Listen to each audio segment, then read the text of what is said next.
વડોદરાના પશ્ચિમ railway જીઆરપીએન local crime બ્રાન્ચે ટ્રેનમાં મુસાફરોના મોબાઈલ ફોનની ચોરી કરતી ગેંગના 2 આરોપીઓને રંગે હાથે ઝડપી પાડી તેઓ પાસેથી 1,45,000થી વધુની કિંમતના મોંઘાદાટ 9 ચોરેલા મોબાઈલ ફોન કબજે કર્યા. અધિક પોલીસ મહાનિદેશક રેલવે કે.એન. ડામોર અને પોલીસ અધિક્ષક અભય સોની દ્વારા રેલવે સ્ટેશનના મુસાફરખાના તથા પ્લેટફોર્મ પર તેમજ રેલવે ટ્રેનમાં મુસાફરી કરતા મુસાફરોના કિંમતી સરસામાનની ચોરી કરનારોને ઝડપી પાડવા આપેલી સૂચના લઈને રેલવે એલસીબી વડોદરાના પીઆઈ ટીવી પટેલની ટીમ પીએસઆઈ આર જાડેજા સાથે સુરત રેલવે સ્ટેશન પર પેટ્રોલિંગમાં હતી.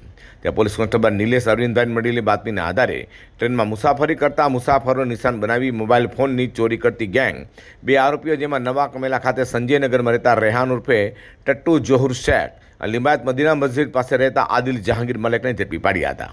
પોલીસ પૂછપરછ દરમિયાન બંને આરોપીઓને ટ્રેનોમાં મુસાફરોના મોબાઈલ ફોન ચોરી કરવાની કબૂલાત કરતા પોલીસે તેમની પાસેથી વિવિધ કંપનીના 1,45,000થી વધુના મોંઘાદાટ 9 મોબાઈલ ફોન કબજે કર્યા છે.